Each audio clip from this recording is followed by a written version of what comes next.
Hi, everyone, and welcome to episode number 3 here of the Weather Confessions podcast associated with Spot On Weather LLC. I am your co host, meteorologist Cody Barnhart. And I am meteorologist Matthew Euler.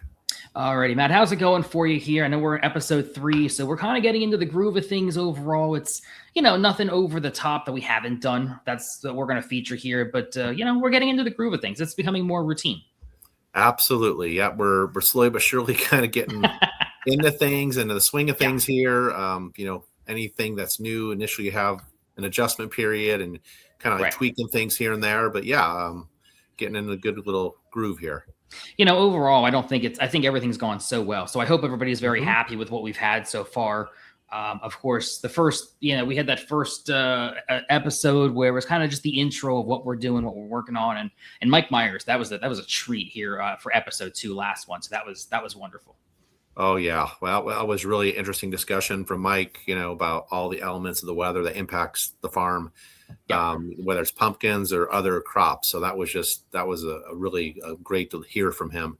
And he's got a wealth of knowledge. I mean, the guy's incredible, right? Mm-hmm. Alrighty. So tonight we're talking a little bit different. We're going from pumpkins and the other Mike Myers and kind of switching gears here as we get in toward mid-spring already. Hard to believe. We're already past Mother's Day. Was last week not just Christmas? I mean, honestly. It felt like it goes so quickly, the time. It's amazing. You blink and all of a sudden it's gone. It's just absolutely absurd. But we are talking tonight a little bit more about something in detail. El Nino, there's been a lot of talk out there about the La Nina, the El Nino. You hear this ENSO something or another. You don't know what it is, but the words are out there, the articles. So we're going to kind of break down exactly what that is. El Nino is our next big climate pattern. That's going to be what we're looking at here as we go through the spring season and also the summer as well. And that's going to be something to really keep an eye on here as you get toward the middle. And I would say even the second half or so probably of 2026. Oh yeah. Yeah. It's definitely going to play into the atmospheric pattern and where we see rising air and a lot of precip in some spots and sinking air and drought-like conditions in other spots. And this is a global type of phenomenon. So yeah, don't say drought. I think people are like traumatized at this point, rightfully so too, with the drought thing. We've had enough of that. We've had some good storms in the last week or so. We've had plenty of hail, of course, outside for some locations over the last week. So we want the rain. We don't want the severe weather, but we know that there's the chance here over the next couple of weeks of maybe some more rain before El Nino really gets going here as well. So we've got a lot of things going on for us here tonight. Once again, that's going to be great with the El Nino stuff coming up. Of course, we're going to go over what exactly is El Nino and who is this pesky little person. What are we looking for, right? As far as the signs, the symptoms, if you will, for this, like you said, it's a large global pattern. We're not talking about a little local thunderstorm. We're not talking necessarily about, having some little frost or freeze issue for an area at night. We're talking a big part of the globe as well. And what are we looking at for the remainder of 2026? And of course, we're going into summer, believe it or not, in just a couple of weeks here from Memorial Day. That's not going to be all that far off. So as far as exactly where we're looking, Matt, you do a little bit more work here as well, I should say. So at times with this. So why don't we just kind of go over real quick what we're looking at, if we can get that to work for us here. What are we looking at here as far as the Pacific? This looks like the Pacific Ocean, correct? Correct. It is the tropical Eastern and Central Pacific Ocean. And what you're looking at are these boxes. They go from Nino boxes 1 and 2 there along the west coast of South America, extending westward to Nino 4, that box, which is more so out in the central tropical Pacific. And then you'll notice that middle, kind of like that middle ground box, the Nino 3.4 is a combination of both the Nino 3 and 4. That's why it's 3.4 in the middle there. And that is the area where NOAA is monitoring the water temperatures. And typically when we have our water temperatures, get above a certain value, in this case, 0.5 degrees Celsius or warmer above normal in that Nino 3.4 region, and when you have it occurring for at least 3 consecutive months, that's when you have an El Nino declared. by the Climate Prediction Center there, the agency from NOAA. So we're pretty much looking just at the Pacific, right? We're not talking the Atlantic. We're not talking like the Arctic or anything. We're just looking at this location of the globe, right? That's absolutely correct. Yeah, we're just looking at the water temperature departures here. And, recently, even outside the tropical areas here with El Nino conditions, we've had a lot of warming of the oceans, even further northern latitudes as well. That definitely can play into global type of weather patterns that we see. This is a great example. We've had a number of them over the years. One really good example, and this is a bit of an older one. We've had some recent ones as well. December of 97. Again, we're going back a ways, but it gives you the idea. You were just talking about this 3.4, 3 and 4 box area to the east there. Yeah, that's South America, just for reference, Central America in the upper right quadrant of that frame. But look at this area west of South America and really southwest of Central America as well, how red that is. That is your El Nino, the very, very above average water temperatures there. You talked about, the plus or minuses from average. That's December of 97. And every El Nino, every La Nina, whatever it may be, they're all different to some extent. But, you're talking about at the same time here, the general idea, right? We're not talking necessarily about, everything's exactly the same way as, one versus the other. It's a little bit apples to oranges, but, you talk about some of these maps, there are some similarities that, the upcoming spring, summer, even into the fall time, we could be looking at some things like we've seen in the past, and it's going to be a strong El Nino.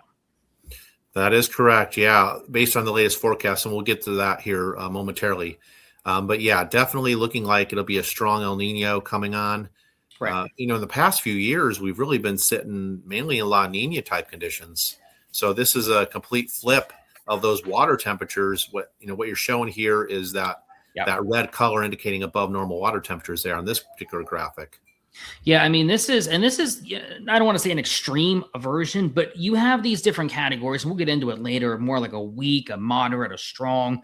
And then I think the upper end is a very strong, is how they categorize it. The Climate Prediction Center, CPC, and NOAA as well. And this drives, right, temperatures, precip anomalies for all parts of the world, whether you're wetter, drier, depending on what you're looking at temperature-wise. So a lot of things going on there. You also have things that happen not over just land, but also over the water. So you're talking about high pressure and low pressure. Again, that same kind of central Pacific area there, South America to the east again. But look at some of the wind direction. You start to switch that around. So it's almost like a monsoon season, if you will. Arizona is a great example of that. Once again, you have this really dry period, and then you get all the rain that keeps coming. It's like this deluge. They get, 3/4 of the year in like 2 months or something? It's amazing. Yeah, that's right. Yeah, and so one thing that if any takeaway you want to take away from the podcast here this evening is air generally is going to blow from high toward low pressure. And right. So when you look at that graphic you just had up with the arrows pointing at which way the wind's blowing during El Nino, what happens is you typically get a weakening of the easterly trade winds, or in some cases you get a complete reversal of those winds. So if we would draw an arrow from the black H to the black L there, from high toward lower pressure from the western tropical Pacific to the eastern tropical Pacific, you can kind of see why the winds may even reverse direction and be more westerly. Right. And you're talking about that also goes with the wind direction. Which way is moisture blowing, right? Where's your moisture belt? So areas, again, talking about that typically are very wet, may go over to big drought issues across this part of the world. Drought typically stricken locations may go over to a very soggy, weather pattern for several months as well. So it really flips not just wind, but also weather patterns, rainfall patterns, and again, you put those two things together, subtropical jet. I think people forget sometimes that we have two jet streams, right?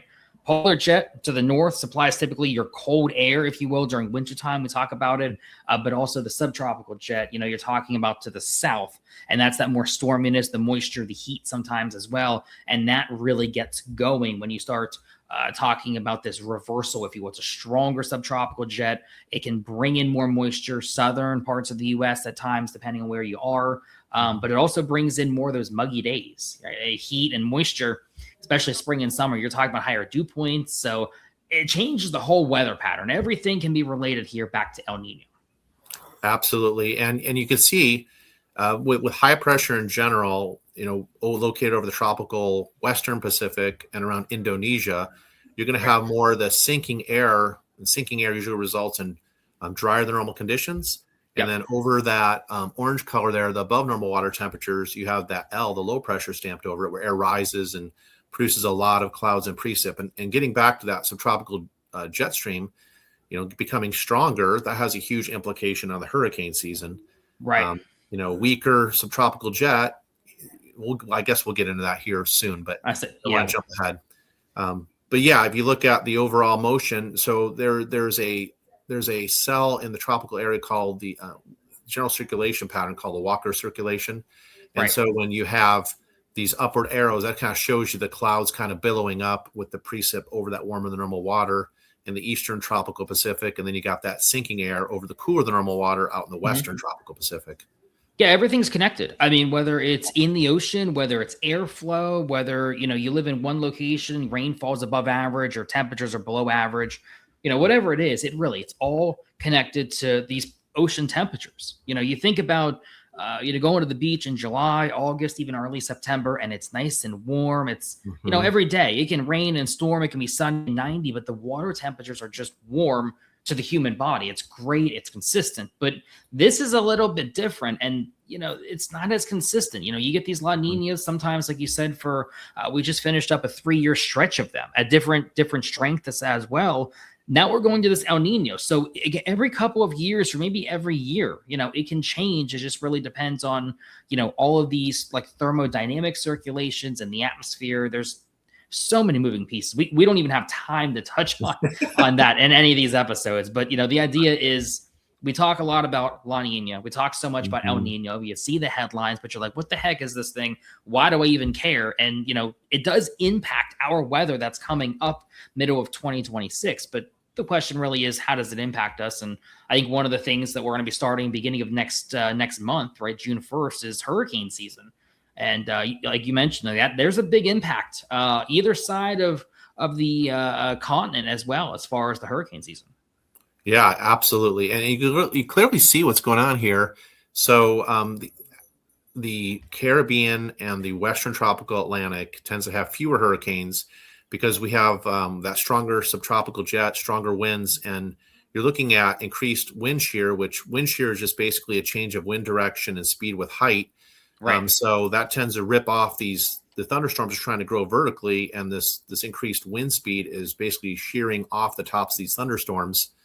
And then you look in the eastern North Pacific, and it's a different story. The wind shear is actually less. You have lighter winds in the upper atmosphere, which favor an increase in hurricane activity, basically between the coast of Mexico, Baja area, then extending west towards the Hawaiian Islands. In fact, some of the bigger hurricanes, I think of Hurricane Iniki back in 1992, it had major impacts on the Hawaiian Islands.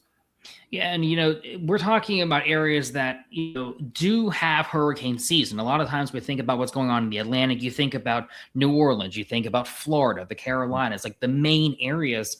But the Pacific can become really active when you talk about tropical issues. The Baja of Mexico, Southern California, certainly every so many years gets a couple of maybe not landfalls, if you will, but the direct impacts, right? Coastal impacts, additional inland rain. But Hawaii has had some pretty big tropical systems over the years. You just don't hear much about it because A, it's, further to the west, obviously. B, less people live there, and C, most of the headlines, let's be honest, they're for the continental 48. It's for the CONUS area that we, typically live and talk about. Yes. And if you look at this particular graphic that you're just bringing up now, this was back in 2015 during a fairly strong El Nino. And look at all these tropical systems in the eastern North Pacific. You're looking at, you had Kilo to the west of Hawaii, then you had Ignacio to the northeast of the Hawaiian Islands, and you had Jimena, and then you had Tropical Depression 14E there. And these storms can really have some significant impacts. Like you mentioned, along the west coast of Mexico, you got resort areas there that people go for vacations. You got a lot of rain that basically decaying tropical systems going to Baja and the desert Southwest can cause some bad flooding for the southwestern states, Arizona, New Mexico, with some of these decaying tropicals. So yeah, I mean, you can see this is just a prime example we're throwing up here during the El Nino, what it looks like. Yeah, and again, this is a great example of the years where it's above average, right? Not every year looks like this. Not every week or month during the hurricane season in the Pacific looks like this as well. And really, it's the same rule of thumb for the Atlantic. You know, we can have one Cat 4 or Cat 5 out in the Central Atlantic and not have anything else. Or you can have 3 or 4 storms, you know, tropical depression storms, Cat 1s, 2s, and none of them impact land, which of course is always the favorable outcome there. So it really just depends. But, you know, don't sleep on the Pacific this coming year. We're probably going to have, we mentioned a second ago about that, you know, higher than average hurricane season, most likely there across the Pacific because of those sea surface temperatures. You hear those SSTs sometimes. You see them thrown around on the map as well. And that's exactly the same area there, Matt, that you were just talking about. As far as, you know, again, 2015. And I remember Ignacio, that's a name. There's always the storms. Nobody can pronounce the names, right? And you just can't forget them. And it's like Ignacio. I remember looking at this the first time. I'm like, I don't know what this thing is. How do you say this word? And Ignacio is one of those that you just can't forget it, you know? No, not at all. And like, if they're significant enough, they'll be retired off the hurricane naming list. So Ignacio, that was a pretty good one. And you can see the eye there in Jimena, that clear, small circular area where the air sinks there in the center of it. The eye is clearly discernible there. I mean, it's a beautiful shot from above. Beautiful. I wouldn't want to be in it. No, you would not want to be in a boat on the water either for this. You know, they talk about class 5 rapids. I don't think that really qualifies in this situation.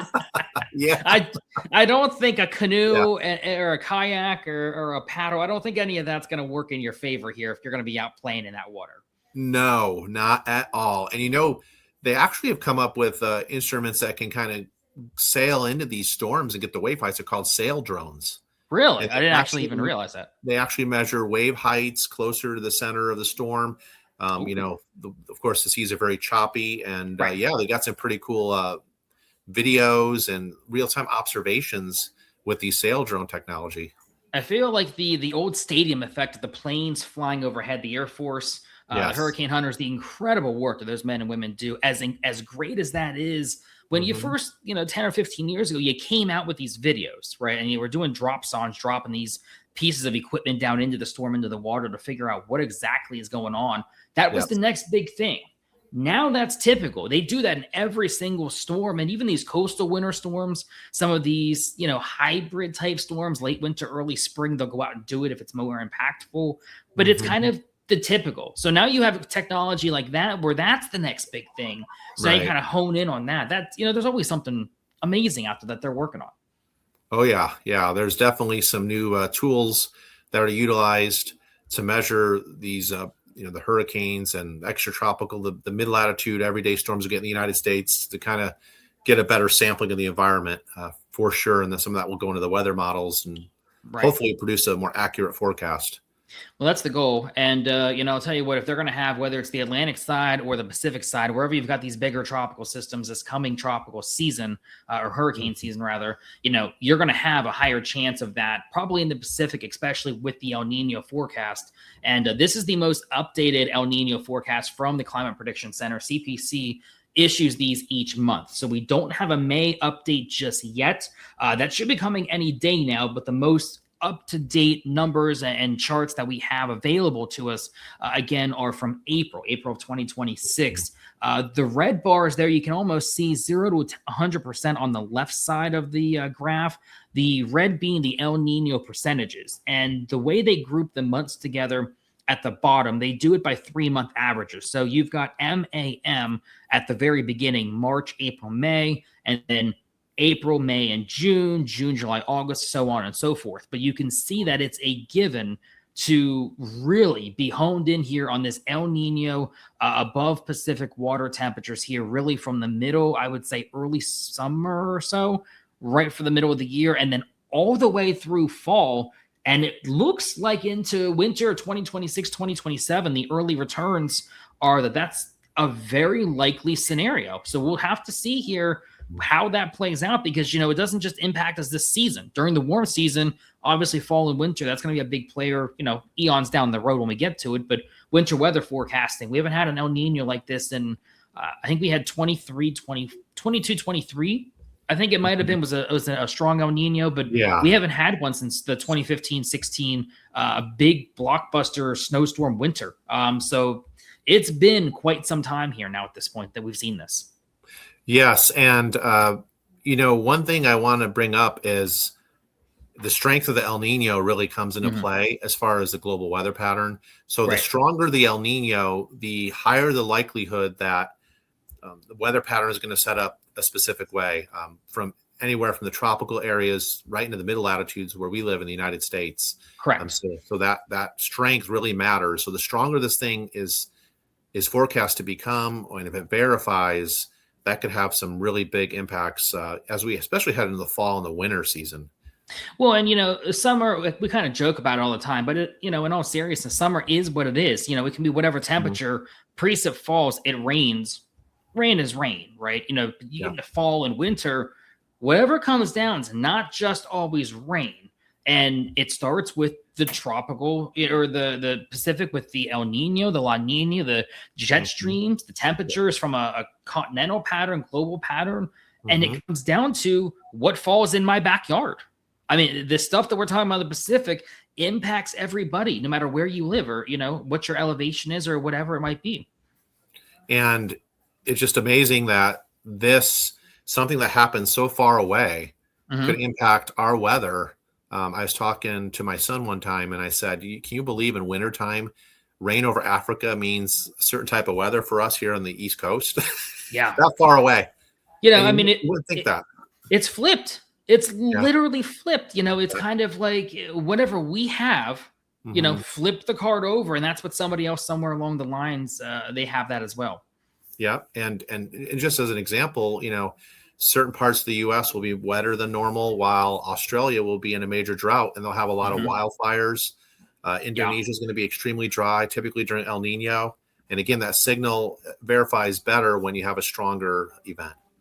Yeah, I mean, and honestly, you talk about precip, you talk about temperatures as well. One more thing real quick before we go over to what the expectation is with these typical setups here along the eastern U.S. You can see one of the models we use, the global models, the CFS.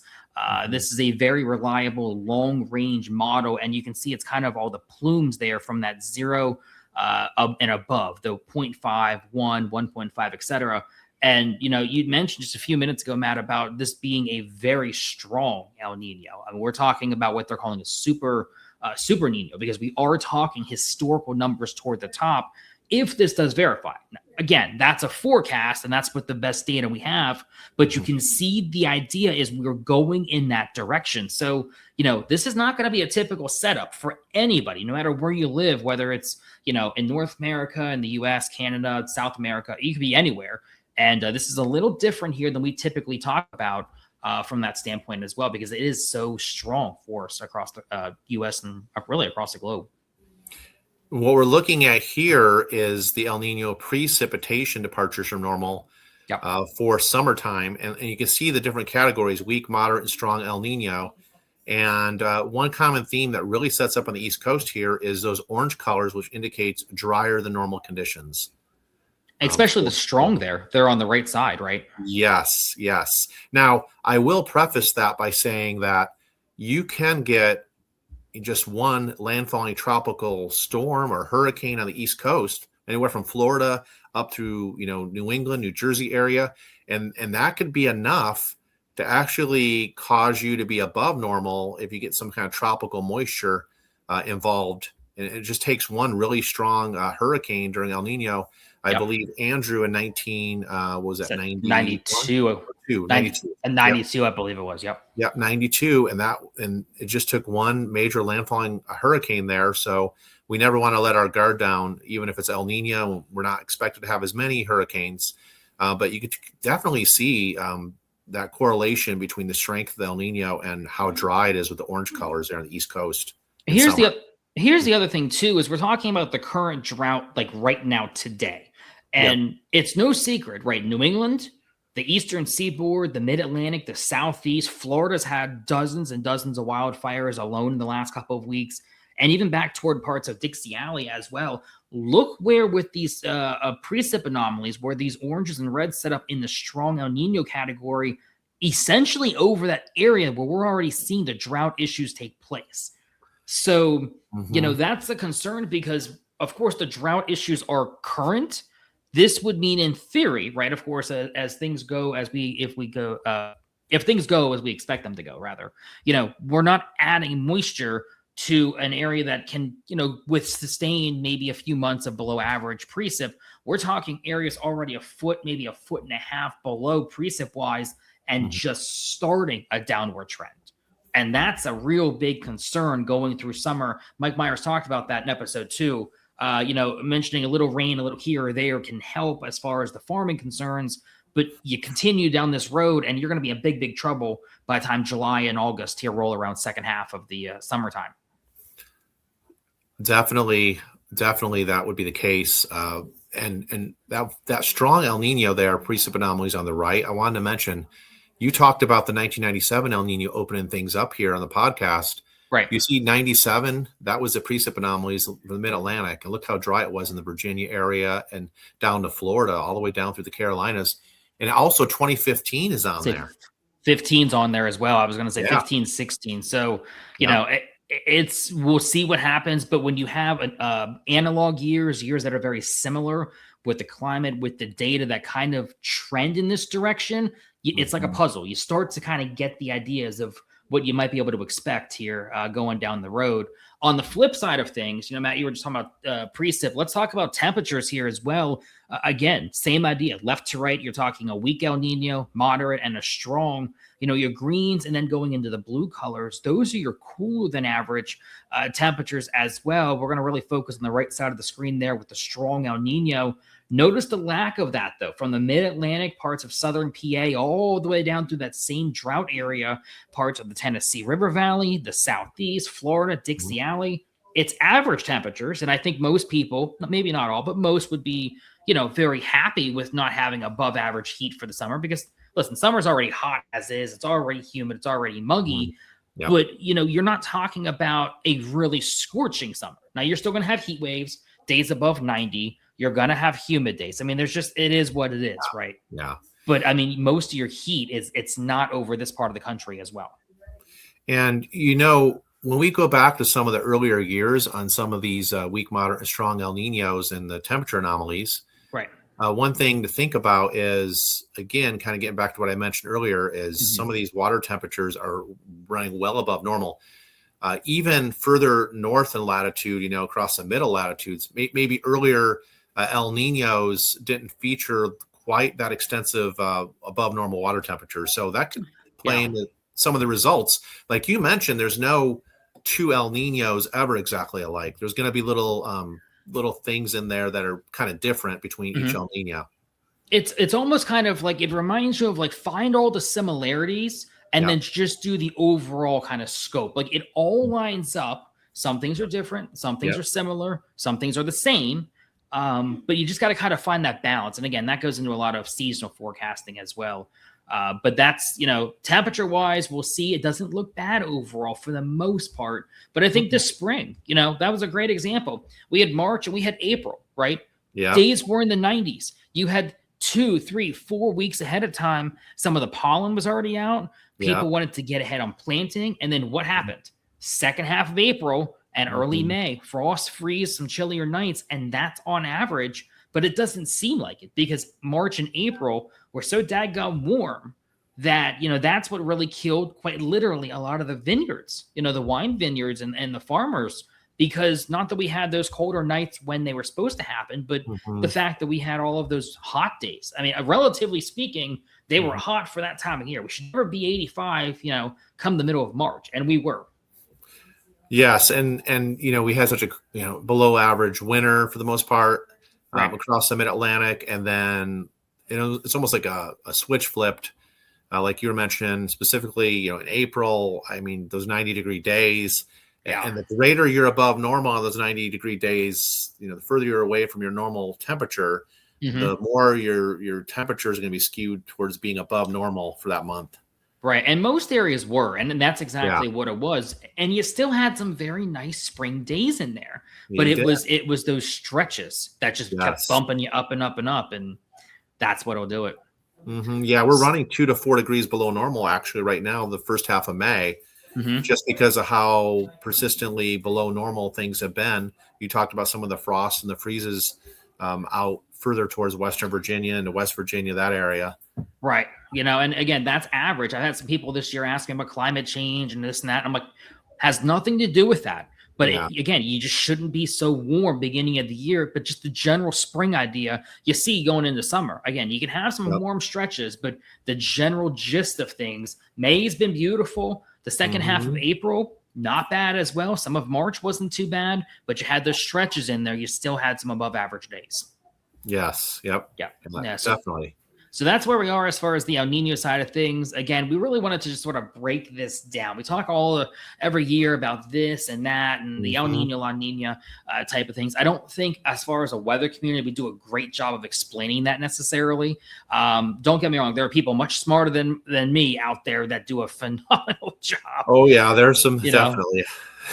Yeah, but I think there's always room to improve. There's always a way to kind of break this down. And again, it's what happens in my backyard because, NIMBY, go back to NIMBY, not in my backyard. Some people, again, the mindset in general, not everybody, is if it doesn't happen to me, why do I care type of thing. But this does impact everybody across the literal globe. So we just wanted to break that down for episode 3. I thought that would be a really nice touch. And then again, going into hurricane season here, again, early parts of June, obviously there's not always a lot of action until you get toward July and August, but that's coming up as well. So that's kind of what we wanted to do and wrap up here for episode 3. Again, we're going to talk more about some upcoming projects in the next episode. I believe we have another guest speaker lined up as well. So that's going to be exciting and really a different weather angle as far as the next episode as well. So I'm really excited, Matt. We're not going to divulge more into that, but I know you're ready to go for that one as well. You've got a lot of excitement for that too.